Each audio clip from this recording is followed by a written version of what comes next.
The very final component to be aware of is the storage. So we've already talked about RAM, we've already talked about processors, and we won't rehash those here.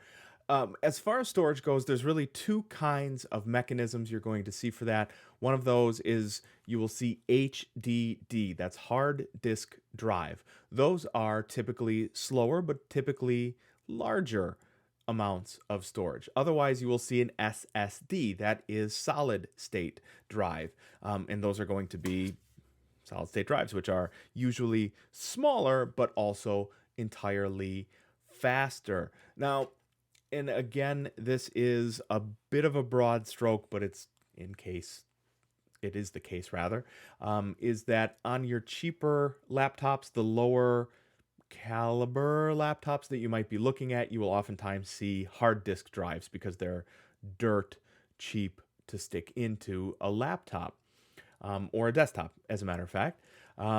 We don't suggest going under 1 terabyte for hard disk drive storage. Otherwise, you're paying extra and getting too little, and probably you could be investigating a better laptop for just a few dollars in either direction, more or less. As far as a solid state drive goes, do not dip under 240 gigabytes. So this is not an internal for laptop. Actually, it could be, but it is not.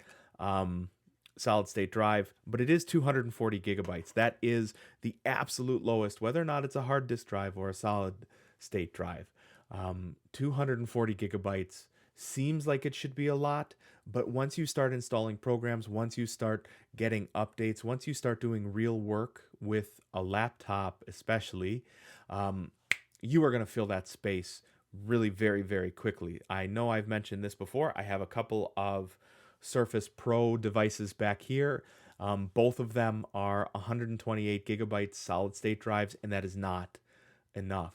I've only just recently sold, I haven't or had an older MacBook Pro with 128 gigabytes. I couldn't work with those. By the time you've got a couple of programs installed, there's no more space for updates.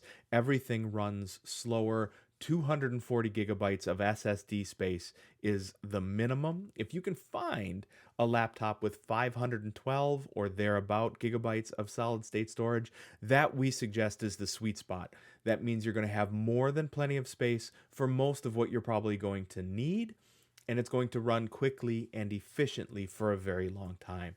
So if we had to put, a gold ribbon on something, a 512 gigabyte SSD in your purchase is where we would go, but the minimum bar is going to be a 240 or thereabout gigabyte SSD. As far as a hard disk drive, HDD would go, that's going to be on your cheaper laptops, it's going to be on your slower laptops, and don't cheap out any more than a 1 terabyte hard disk drive, because if you're seeing smaller drives than that, it means that laptop is probably cutting other corners too, and it's going to be very, very hard to recommend it.